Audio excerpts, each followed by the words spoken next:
जय हिंद दोस्तों, मेरा नाम है वेदश्री त्रिवेदी और हम अपने वैल्यूएशन ऑफ गुडविल के चैप्टर को आगे बढ़ाते हुए आज इसमें पढ़ने वाले हैं कि आखिर गुडविल का वैल्यूएशन करने की आवश्यकता क्यों पड़ती है। क्या वो कारण है जिनकी वजह से गुडविल का वैल्यूएशन करना होता है। तो देखिए, जब हम व्यवसाय के फॉर्मेट की बात करेंगे तो व्यवसाय में 3 फॉर्मेट मुख्य रूप से पाए जाते हैं। नंबर 1 होता है एकल व्यवसाय, नंबर 2 होता है पार्टनरशिप फर्म और नंबर 3 होता है कंपनी। एकल व्यवसाय का मतलब है जहां कोई व्यक्ति अकेले ही पूरे व्यवसाय को मैनेज करता है, सभी स्रोत को एकत्रित करता है, व्यवसाय का संचालन करता है, पूरे जोखिम को अकेले ही वहन करता है, उसको एकल व्यवसाय कहा जाता है। फिर पार्टनरशिप फर्म में आ जाते हैं। पार्टनरशिप फर्म का मतलब होता है जो भारतीय साझेदारी अधिनियम 1932 के अंतर्गत रजिस्टर्ड या अनरजिस्टर्ड हो सकती है, जिसमें कुछ लोग एकत्रित होकर के किसी निश्चित उद्देश्य से कार्य करने के लिए सहमत हो जाते हैं, तो उसको पार्टनरशिप फर्म कहते हैं बेसिकली। तो उसमें बात करेंगे। फिर तीसरी बात होती है कंपनी, अर्थात जो विधि के अनुसार देश में चल रहे कंपनी अधिनियम के अनुसार रजिस्टर्ड हुई है और जिसके मिनिमम और मैक्सिमम नंबर ऑफ डेट्स निर्धारित किए गए हैं कि कितने होने चाहिए, जिसके लिए विधि में पूर्ण रूप से उल्लिखित हैं सारे ही प्रावधान की कंपनी का संचालन कैसे किया जाएगा। तो वहां पर गुडविल के वैल्यूएशन की कंडीशंस क्या होती हैं। तो तीनों में ही क्या वो रीजंस होते हैं, क्या वो कारण होते हैं, क्यों हम लोग वैल्यूएशन करते हैं गुडविल का, कब कब करेंगे। हमारे चैप्टर का नाम है वैल्यूएशन ऑफ गुडविल, तो आखिर हम ये तो जाने कि ये वैल्यूएशन किया कब जाता है। तो देखिए, हम लोग सबसे पहले बात करते हैं एकल व्यवसाय की। एकल व्यवसाय का मतलब है जहां कोई एक व्यक्ति संपूर्ण व्यवसाय का प्रबंध करता है, संपूर्ण लाभ पर एकाधिकार स्थापित करता है और पूर्ण जोखिम अकेले ही वहन करता है, उसको कहेंगे एकल व्यवसाय। तो यहां पर क्या आवश्यकता होती है गुडविल को वैल्यूड करने की। सबसे नंबर 1 है व्यवसाय को बेचने पर। मैं पिछले 2 वीडियो में लगातार ऐसी बातें करता रहा हूं। अगर कोई व्यक्ति अपनी दुकान संचालित करता है, सपोज दैट अपनी दुकान संचालित करता है, तो जिस दिन उसने दुकान खोली होगी उस दिन उसके पास में वो लॉट ऑफ कस्टमर्स नहीं होगा, वो उसने जनरेट किया है। तो अगर उसको अपनी दुकान बेचनी पड़ी किसी कारण से, तो वो ना कि सिर्फ अपनी दुकान, अपने फर्नीचर, अपनी एसेट्स और अपने गुड्स का प्राइस वसूल करेगा परचेजर से, वो अपनी उस मेहनत का भी मूल्य उससे लेगा और मेहनत का जो मूल्य लेगा उसी को कहा जाएगा गुडविल। तो वहां पर कितना पेमेंट करे परचेजर उसको और वेंडर कितना पेमेंट उससे ले परचेजर से, इन दोनों ही सिचुएशन के लिए क्या आवश्यक होगा कि वहां पर गुडविल में, व्यवसाय में गुडविल का वैल्यूएशन किया जाए कि आखिर गुडविल इस व्यवसाय की इस समय तक थी कितनी। तो इस वजह से उसका वैल्यूएशन करना अनिवार्य हो जाएगा। नंबर 2 है साझेदारी फर्म में बदलना। अब ये क्या चाहता है कि हम 2-3 लोग मिलकर के इसको साझेदारी में बदल लेते हैं। अकेले देखो, साझेदारी 3 कारण से की जाती है। नंबर 1, व्यवसाय में रिस्क बहुत ज्यादा है और अकेला व्यक्ति उतना रिस्क लेने में सक्षम नहीं है। नंबर 2, फंड अधिक चाहिए और अकेले व्यक्ति उतना ज्यादा फंड लगाने में कैपेबल नहीं है। नंबर 3, जो फर्म जो काम है वो बहुत ज्यादा बढ़ गया है, जो वर्कलोड है वो बहुत बढ़ गया है और अकेला व्यक्ति उतने वर्कलोड को बर्दाश्त नहीं कर पा रहा है, तो कुछ उसको वर्किंग हैंड चाहिए, अपने हेल्पिंग हैंड चाहिए। तो इन 3 कारणों से ही पार्टनरशिप फर्म बनती है। तो ये चाहता है कि अब हम अपने व्यवसाय को और बड़ा कर लें, फंड ज्यादा लगाएंगे, रिस्क ज्यादा लेंगे, हमारे पास हेल्पिंग हैंड ज्यादा है, तो व्यवसाय का क्षेत्र व्यापक कर सकते हैं। तो व्यवसाय का क्षेत्र व्यापक करने के लिए इसने क्या किया, साझेदारी बना ली। तो ये अकेला ए है, फिर इसने बी और सी को अपने साथ मिलाया। बी और सी इसके साथ जब मिलेंगे तो जितना भी प्रॉफिट होता होगा उसमें ये दोनों फिर इससे शेयर लेने लगेंगे। उस करंट डेट से, प्रेजेंट टाइम से जितना प्रॉफिट होगा उसमें ये शेयर लेने लगेंगे, जिस अनुपात में ये कैपिटल लगाएंगे या समय देंगे उस अनुपात में। तो भैया मेरे, ये बताओ कि ये बी और सी से कुछ वैल्यू अतिरिक्त वसूल करेगा या नहीं वसूल करेगा? बिल्कुल करेगा, क्योंकि यहां पर ये चलता हुआ व्यवसाय है जिसमें इनको ये मिला रहा है अपने साथ। इसके प्रॉफिट को ये जनरेट कर चुका है, ये अपनी सेल्स को भी जनरेट कर चुका है। अब इन दोनों को अगर अपने साथ मिला रहा है तो इनसे कैपिटल तो लेगा ही लेगा, साथ ही साथ इनसे गुडविल का भी कुछ वैल्यू वसूल करेगा। तो ये कितनी गुडविल इसको दें, इसके लिए वैल्यूएशन करना अनिवार्य हो जाएगा। नंबर 3, 2 व्यवसाय का एकीकरण। 2 व्यवसाय का एकीकरण का मतलब है मिस्टर ए है और एक मिस्टर बी है, दोनों का एक ही जैसा व्यवसाय था। मान लो इनकी भी कपड़े की दुकान, उनकी भी कपड़े की दुकान। अब इसमें कंपटीशन चल रहा था। ये लोग चाहते हैं कि अगर ऐसा करते हैं कि अपना आपसी कंपटीशन खत्म कर देते हैं और हम दोनों लोग मिलकर के ए एंड बी सन्स के रूप में अपनी एक दुकान बना लेते हैं, और उससे क्या होगा, हमारा आपसी कंपटीशन खत्म हो जाएगा, हमारी कॉस्ट मिनिमम हो जाएगी या मिनिमाइज हो जाएगी और हमारी सेल्स जो है वो बढ़ जाएगी। फिर दोनों हम लोग प्रॉफिट शेयर कर लिया करेंगे। आपसी ये प्रतिस्पर्धा जो है इसको खत्म कर दिया जाए। प्रतिस्पर्धा को खत्म करने का एकीकरण एक बहुत अच्छा माध्यम है। देखो सब कहीं है एकीकरण आपको मिलेगा, यहां पर भी एकीकरण है, यहां पर भी एकीकरण है और कहीं ना कहीं यहां पर भी एकीकरण होगा ही होगा। देखो पहले नंबर पर लिखा है एकीकरण बहुत अच्छी चीज होती है। तो ये एकीकरण जब करेंगे तो दोनों आपस में एक दूसरे के साथ मिल रहे हैं। तो मिस्टर ए की गुडविल क्या थी और मिस्टर बी की गुडविल क्या थी, क्योंकि जब दोनों आपस में मिलेंगे तो दोनों के कस्टमर एक जगह आने लगेंगे।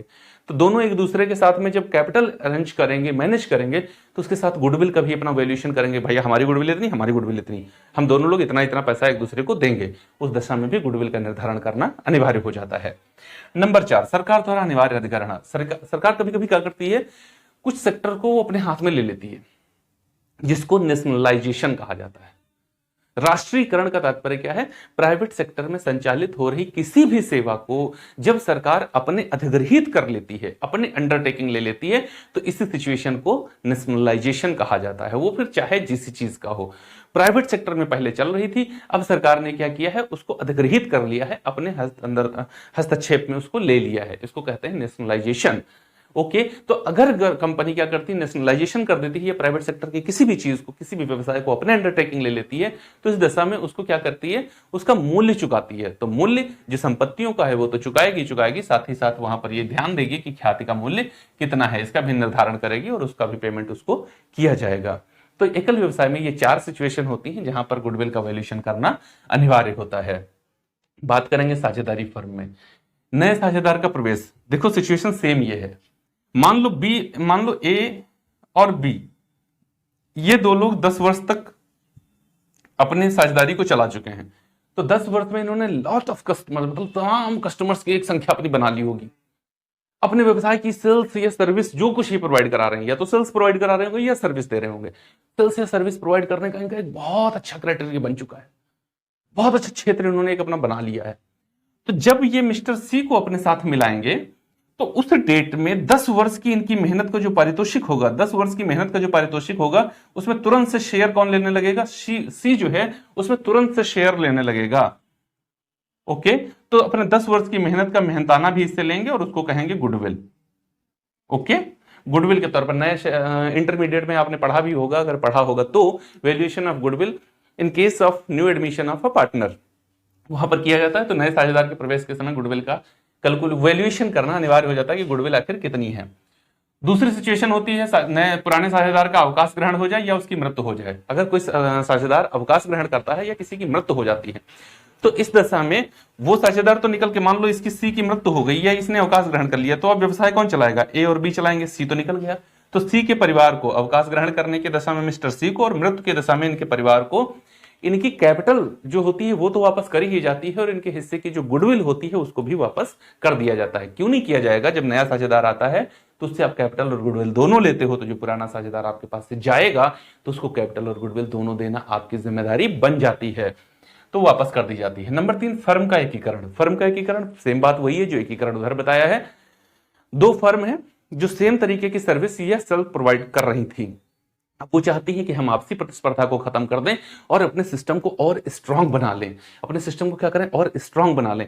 सिस्टम को स्ट्रांग करने के लिए उन्होंने क्या किया है, अपने दोनों ही फर्म को मिला करके एक करने का डिसीजन ले लिया है। तो इस दशा में दोनों ही फर्म अपना अलग अलग वैल्यूएशन करेंगी गुडविल का, कि हमारी गुडविल का मूल्य कितना है, हमारी गुडविल का मूल्य कितना है, हमारी कैपिटल कितनी है, हमारी कैपिटल कितनी है, हमारी एसेट्स कितनी है, हमारी एसेट्स कितनी है, हमारी लायबिलिटी कितनी है, हमारी लायबिलिटी कितनी है। इनका वैल्यूएशन करके दोनों को आपस में मर्ज कर दिया जाएगा और इस सिचुएशन को कहा जाता है एकीकरण। तो जब कभी ये किया जाए तो उस दशा में भी ये पता होना चाहिए कि इस समय गुडविल का मूल्य है कितना, तो इसके लिए इनको गुडविल का वैल्यूएशन करना अनिवार्य हो जाता है। नंबर 4 है कंपनी में परिवर्तन, मतलब साझेदारी फर्म। देखो यहां पर लिमिटेशन होता है, यहां पर कम लिमिटेशन होता है और यहां पर बिल्कुल लिमिटेशन नहीं होता। किस बात का, फंड का। जो सोर्स ऑफ फंड है वो यहां पर बहुत लिमिटेड है, क्योंकि एक व्यक्ति कोई है या एक परिवार कोई है। यहां पर 2 3 4 5 6 10 20 50 लोगों की कोई एक परिवार है और वो लोग मिलकर के अपने फर्म को आगे बढ़ा रहे हैं। यहां पर लाखों लोग हो सकते हैं। पब्लिक कंपनी में number of candidates, number of share holders की कोई लिमिट नहीं है। तो सोचो अगर एक व्यक्ति कंट्रीब्यूट करे तो कितना कंट्रीब्यूट कर सकता है वो, लेकिन अगर पूरी जनसंख्या जितने लोग हैं, मतलब अगर इससे अभी टाइम आया ना कोविड का, तो गवर्नमेंट ने कहा भैया कंट्रीब्यूट करो, जो कुछ कर सकते हो, 1-1 रुपया करो, कोई बात नहीं। अगर 1-1 रुपया भी करें ना तो 125 करोड़, अब तो 125 करोड़ खाली कहने की बात है, वो तो 2011 की पॉपुलेशन के अनुसार था। हमारी जनसंख्या भी लगभग लगभग 150 करोड़ के आसपास पहुंच रही है, 1.5 अरब के आसपास पहुंच रही है ना। तो अगर एक एक व्यक्ति भी कंट्रीब्यूट कर दे तो लगभग 140 करोड़ के आसपास हो गए हैं, तो 140 करोड़ रुपया एकत्रित हो जाता है। क्यों? क्योंकि आदमी एक एक रुपया कंट्रीब्यूट कर रहा है। तो देखो होता क्या है, जब नंबर ऑफ शेयर होल्डर्स ज्यादा हो जाते हैं तो फंड बहुत आ जाता है। जब फंड ज्यादा है तो हमारे पास जितनी भी अपॉर्चुनिटीज आएंगी हम उन सबको ले सकेंगे। तो ये फर्म क्या चाहती है कि ये चाहती है कि हम परिवर्तन कर दें कंपनी में, मतलब अब हम कंपनी के रूप में काम करना चाहते हैं, तो इस दशा में भी इसको वैल्यूएशन करना पड़ेगा अपनी गुडविल का। नंबर 5 है लाभ विभाजन अनुपातों में परिवर्तन। मतलब कंपनी जैसे मान लो फर्म है एबीसी है, 3 लोग हैं, एबीसी 3 लोग हैं, इनका अनुपात था 5:4:3। अब ये चाहते हैं कि हम लोग एक दूसरे से मिलकर के हम लोग थोड़ा और कैपिटल लगा लेंगे, थोड़ा कैपिटल और ज्यादा लगा लेंगे। तो ये कहता है मिस्टर ए कहता है भैया देखो हमारे पास नहीं है, हम कैपिटल लगा नहीं पाएंगे, तुम दोनों को लगाना है लगाओ। ये कहते हैं अरे यार उससे अवसर मिलेंगे, उससे लाभ बढ़ेगा। कहते हैं लाभ बढ़ेगा तो तुम लेना भाई, हमको नहीं चाहिए, हमको नहीं चाहिए, तुम लोग ले लेना, लेकिन हम पैसा नहीं लगा पाएंगे। तो कोई बात नहीं है, इन दोनों ने कैपिटल अरेंज करी है और इनका रेशियो नया वाला जो बना है वो 4:5:6 ऐसा हो गया है। तो जब ये वाला अनुपात बनेगा तो जो पीछे वाली मेहनत हम ऑलरेडी कर चुके हैं उसका क्या, उसका पारितोषिक तो हमको दो। तो इसके लिए इनका यहां पर गुडविल का कैलकुलेशन करना अनिवार्य हो जाएगा। तो देखो साझेदारी फर्म में ये वो सिचुएशंस होती हैं जहां पर गुडविल का वैल्यूएशन करना अनिवार्य हो जाता है। अब हम लोग फाइनली बात करते हैं कंपनी की, क्योंकि हम लोग पढ़ रहे हैं कॉर्पोरेट अकाउंटिंग।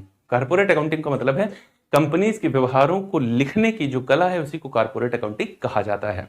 अकाउंटिंग क्या है वो मैं आपको बता चुका हूं शुरुआत के ही वीडियोस में। तो कंपनी में देखो क्या क्या कंडीशन होती हैं जब कंपनी को आवश्यकता हो जाती है कि अपने गुडविल का वैल्यूएशन किया जाए कि हमारी गुडविल का मूल्य इस समय कितना है।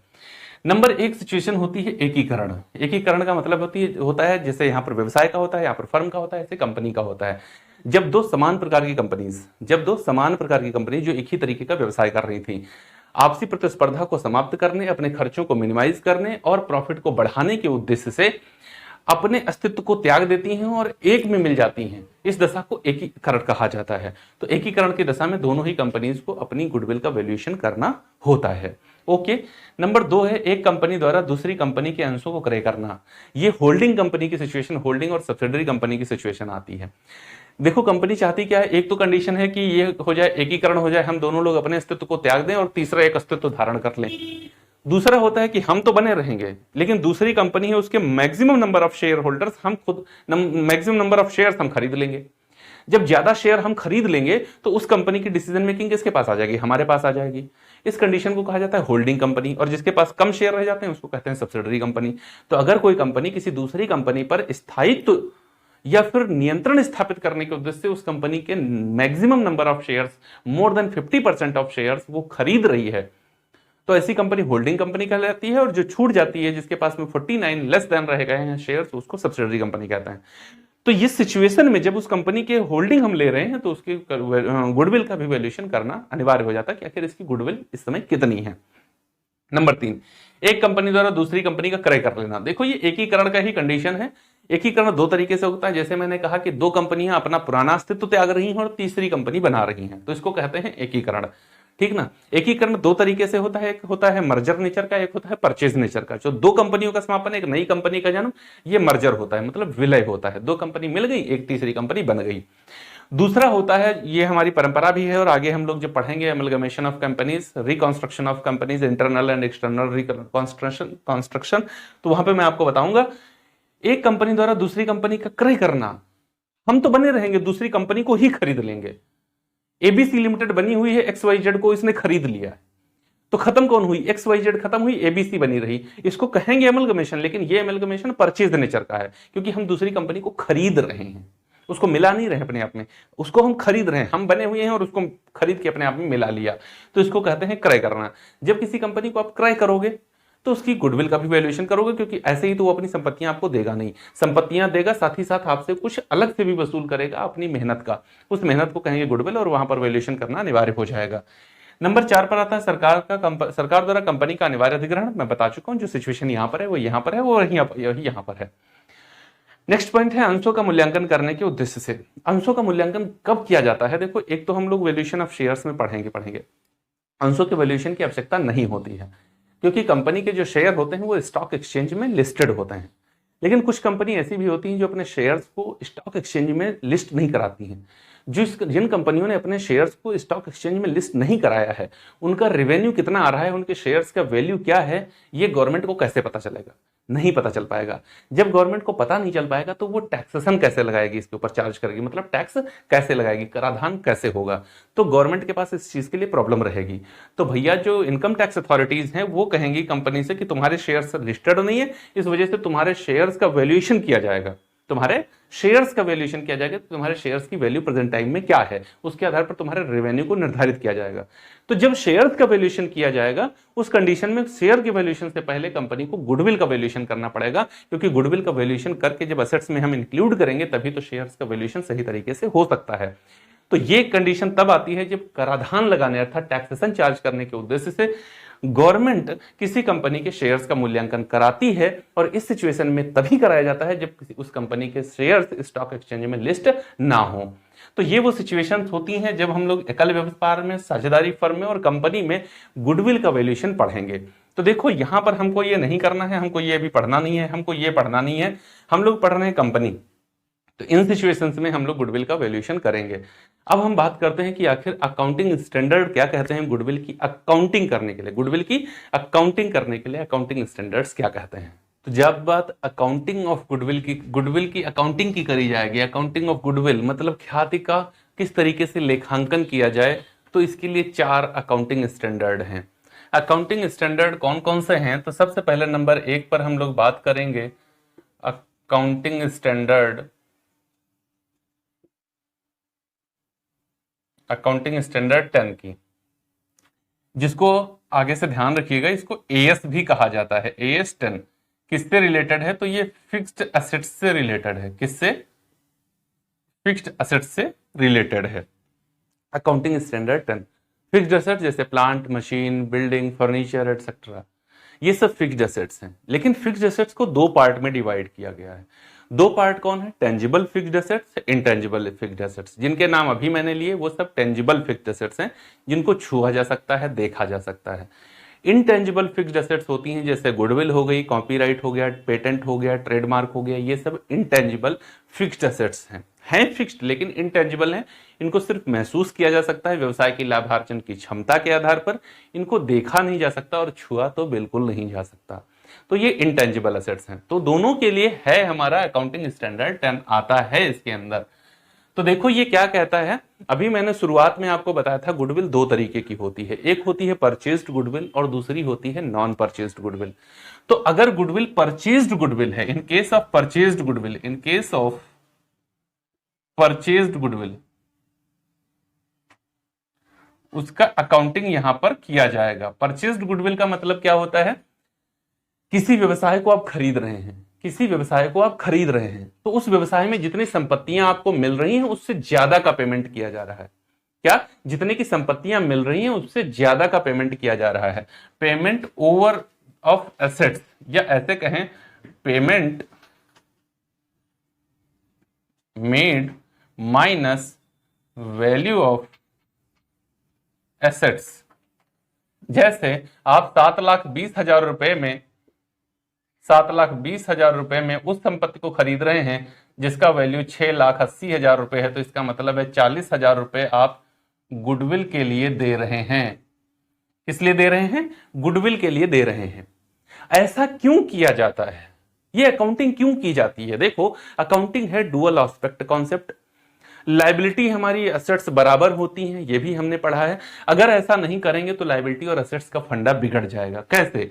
देखो मैंने कहा पेमेंट मेड, इतना पेमेंट किया गया, तो जब पेमेंट मैंने किया तो ये लायबिलिटी बन गई। पेमेंट को हमारा अपना थोड़े है, अपनी जेब से दिए हैं, हम कहीं से लाए ही तो होंगे, चाहे लोन से लाए हो चाहे ओनर से लाए हो, लाए होंगे तो लायबिलिटी है। एसेट्स आई इतनी, एसेट्स कितनी आई? इतनी। तो लायबिलिटी साइड में तुम लिखोगे 7,20,000 और एसेट साइड में लिखोगे 6,80,000, तो ये बैलेंस शीट बराबर कैसे करोगे? करके दिखाओ जरा हमको। हो सकती है? नहीं हो सकती है। 40,000 का डिफरेंस पड़ेगा, तो हम वो 40,000 कहां डालेंगे? गुडविल अकाउंट में लिखेंगे। कहां लिखेंगे? गुडविल अकाउंट में लिख देंगे कि हमने 40,000 रुपए की गुडविल खरीदी है। क्या? हमने 40,000 रुपए की गुडविल खरीदी। इसके अपोजिट होने पर कैपिटल रिजर्व हो जाता है, लेकिन मैं पढ़ रहा हूं वैल्यूएशन ऑफ गुडविल, तो कैपिटल रिजर्व की हमको बात नहीं करनी है। प्रीवियस वीडियोस में खूब कस के कर चुका हूं, उनको आप देख सकते हैं। तो देखो इस ये दूसरा कारण होता है कि 680 और 40 को जब मैं मिलाऊंगा तो 7,20,000 हो जाएगा। 7,20,000 लायबिलिटी साइड में लिखेंगे, 7,20,000 असेट्स में चला जाएगा, जिसमें ये फिक्स्ड असेट्स या करंट असेट्स हमको 6,80,000 की दिख रही है और इनटेंजिबल फिक्स्ड असेट्स 40,000 रुपए की हमको दिख जाएगी। तो बैलेंस शीट हमारी बराबर हो जाएगी। अब आती है अगर नॉन परचेज्ड गुडविल है हमारे पास में, क्या है, नॉन परचेज्ड गुडविल है, परचेज्ड गुडविल है या फिर इनहेरेंट गुडविल है या फिर प्रोड्यूस्ड गुडविल है, इसका अकाउंटिंग नहीं किया जाता। क्या किया जाता? नहीं किया जाता। क्यों नहीं किया जाता? क्यों नहीं किया जाता? बताया ना, लायबिलिटी और एसेट्स दोनों ही होनी चाहिए हमारे ट्रांजैक्शन में। अगर मैं कह रहा हूं कि मैंने 20 वर्ष की मेहनत से 10 लाख रुपए की गुडविल उत्पन्न कर ली है, कितनी गुडविल उत्पन्न कर ली? 10 लाख रुपए की गुडविल उत्पन्न कर ली है, प्रोड्यूस कर ली है। तो 10 लाख रुपए अब मैं अपने असेट साइड में गुडविल में लिखूंगा। कहां लिखूंगा? गुडविल में लिखूंगा 10 लाख रुपए। लायबिलिटी में लाओ, क्या लिखोगे लायबिलिटी में? लायबिलिटी में भी तो कुछ लिखना चाहिए, उससे लायबिलिटी क्रिएट करो। नहीं, लायबिलिटी क्रिएट होने पर असेट्स क्रिएट होती है, असेट्स क्रिएट होने पर लायबिलिटी थोड़ी क्रिएट हो जाती है। बनावटी संपत्ति बना दोगे तो लायबिलिटी कहां से लाओगे? लायबिलिटी नहीं लाओगे, बैलेंस शीट गलत हो जाएगी, डुअल एस्पेक्ट कॉन्सेप्ट गलत हो जाएगा। तो इस वजह से जो प्रोड्यूस्ड गुडविल है या नॉन परचेज गुडविल है या इनहेरेंट गुडविल है, उसकी अकाउंटिंग नहीं की जाती। सिर्फ और सिर्फ परचेज्ड गुडविल की अकाउंटिंग करी जाएगी, ऐसा कहता है accounting standard 10 article 16। Article 16 16 number अनुच्छेद में यह बात कही गई है अकाउंटिंग स्टैंडर्ड 10 के। बात क्लियर हो गई? अकाउंटिंग स्टैंडर्ड 10 क्लियर हो गए? ओके। नंबर 2 पर बात करते हैं अमलगमेशन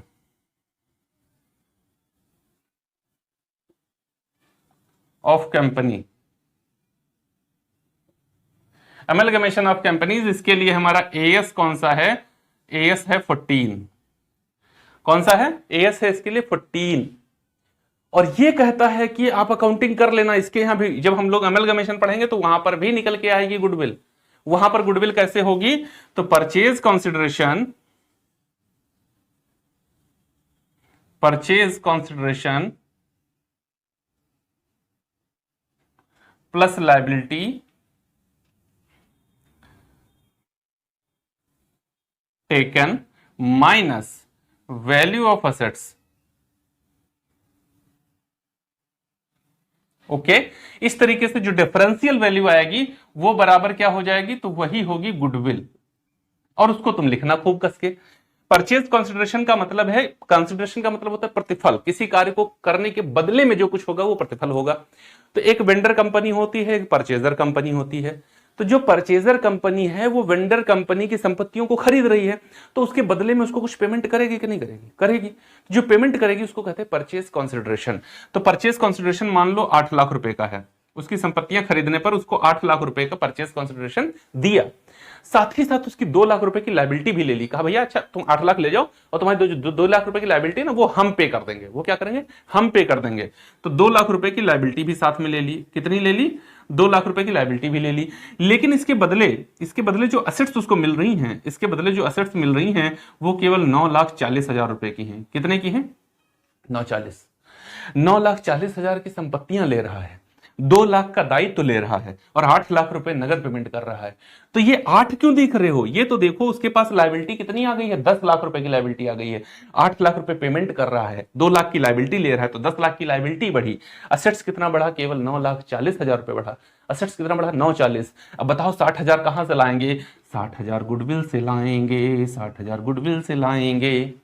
ये गुडविल हो जाएगी amalgamation accounting standard 14, calculation of goodwill, valuation of goodwill. Valuation का गुडविल करो और उसकी अकाउंटिंग कर लो। करो अकाउंटिंग, कोई प्रॉब्लम नहीं है। बात क्लियर हो गई है? ठीक है जी।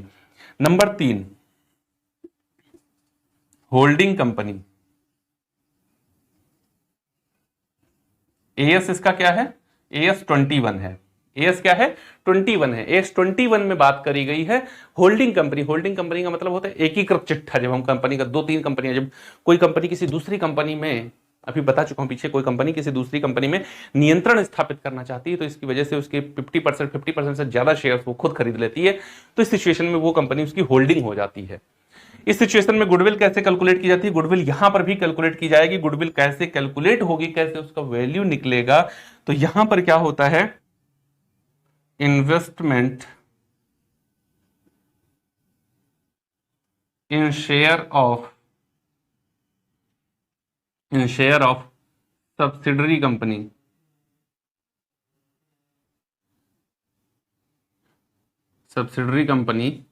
माइनस होल्डिंग इन एसेट्स बराबर गुडविल। ओके, ये बात हो जाती है। ये कौन सी बात होती है? देखो यहां पर क्या कहा कि investment in share of subsidiary company के शेयर्स को खरीदने में मैंने कितना इन्वेस्ट किया, तो मान लो हमने उस कंपनी के शेयर्स में इन्वेस्ट कर दिया, कितना, 20 लाख रुपए का इन्वेस्ट कर दिया, तो 20 लाख रुपए की लायबिलिटी हमारी बन गई। और इस 20 लाख रुपए का इन्वेस्ट करने पर 18,80,000 रुपए की एसेट्स हमको उसके यहां मिल गई। क्या हो गया? उसके यहां एसेट्स हमको कितनी मिली है? 18,80,000 रुपए की मिली हैं, और उसके यहां शेयर में हमने इन्वेस्ट कितना किया? 20 लाख रुपए का इन्वेस्ट कर दिया। तो 1,20,000 रुपए ये जो अतिरिक्त पेमेंट कर दिया, ये क्या है? यही गुडविल है। अकाउंटिंग स्टैंडर्ड 21 कहता है, आप इस तरीके से कैलकुलेशन कर लीजिएगा। जब होल्डिंग कंपनी के फॉर्मेट में चलिएगा तो देखो 3 अकाउंटिंग स्टैंडर्ड आ गए, accounting standard 10, AS 14, AS 21। Okay, ये 3 अकाउंटिंग स्टैंडर्ड आए जिन्होंने कहा कि यहां पर वैल्यूएशन हुआ है गुडविल का, और वो गुडविल का वैल्यूएशन करके इनकी अकाउंटिंग करो।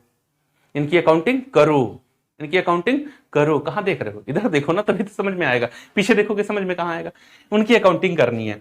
एक अकाउंटिंग स्टैंडर्ड और है जो है हमारा 26, अकाउंटिंग स्टैंडर्ड 26, लेकिन उसको यहां पे लिखूंगा तो आपको दिखेगा नहीं, उसको मैं यहां पर लिख दे रहा हूं नंबर 4 पर। यह डिपेंड करता है इंटेंजिबल असेट्स पर। इंटेंजिबल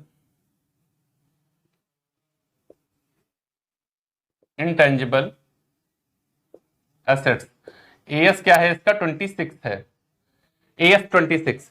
और AS 26 क्या कहता है? तो जो मैंने आपको ये वाली बात यहां पर बताई है, ये कहता है AS 26। ये वाली जो बात कही, नॉन परचेज्ड गुडविल, ये कहता है AS 26। AS 26 किससे रिलेटेड है? जो इंटेंजिबल एसेट्स हैं उनसे रिलेटेड है। इंटेंजिबल एसेट्स कौन सी होती है? जिनको ना देखा जा सकता है, ना छुआ जा सकता, सिर्फ महसूस किया जा सकता। कैसे? लाभार्जन की क्षमता के आधार पर। तो AS 26 में पेटेंट का अकाउंटिंग इसी के आधार पर होता है, कॉपीराइट, ट्रेडमार्क, इनका सबका अकाउंटिंग इसी के आधार पर होता है। गुडविल का भी अकाउंटिंग इसी के आधार पर होता है। लेकिन ये क्या कहता है कि यहां पर अगर नॉन परचेज्ड गुडविल है तो इसकी अकाउंटिंग बिल्कुल भी मत करो, इसकी अकाउंटिंग मत करो। अगर वो इस नेचर की है, इस नेचर की है, इस नेचर की है, तो अकाउंटिंग कर लो। मतलब इन तीनों ही अकाउंटिंग के लिए डायरेक्शन कौन दे रहा है? तो अकाउंटिंग स्टैंडर्ड 26 दे रहा है कि इस तरीके की अगर गुडविल आपने खरीदी है तो उसका अकाउंटिंग कर लो। अगर अमेलगमेशन में गुडविल खरीदे हो तो अकाउंटिंग कर लो। होल्डिंग कंपनी में खरीदे हो गुडविल तो अकाउंटिंग कर लो। लेकिन अगर खरीदे नहीं हो तो अकाउंटिंग मत करना, प्रोड्यूस्ड गुडविल की अकाउंटिंग मत करना। इसके लिए पीछे लागू होता है डुअल एस्पेक्ट कॉन्सेप्ट, जो लायबिलिटी और एसेट्स को बराबर होने के लिए मजबूर करता है। अगर आप इसकी अकाउंटिंग नहीं करोगे तो लायबिलिटी और एसेट्स आपकी बराबर हो नहीं पाएगी। बात क्लियर? तो उम्मीद है ये वीडियो आपको पसंद आया होगा, और अगर पसंद आया है तो मेरे भाई, मेरे दोस्त, वीडियो को लाइक जरूर कर दिएगा। कमेंट बॉक्स में आकर के अपनी प्रतिक्रिया हम तक जरूर पहुंचाइएगा। आपको मेरा पढ़ाने का तरीका और कंटेंट कैसा लगता है। चैनल को सब्सक्राइब नहीं किया है तो कर लीजिए, बेल आइकन को प्रेस कर लीजिए, ताकि आने वाले वीडियोस की नोटिफिकेशन आपको बहुत ही आसानी के साथ मिल सके। चलते हैं, मिलेंगे अगले वीडियो में, और वहां देखेंगे methods of valuation of goodwill. Goodwill के वैल्यूएशन के कितने मेथड्स दिए गए हैं। तब तक के लिए जय हिंद दोस्तों।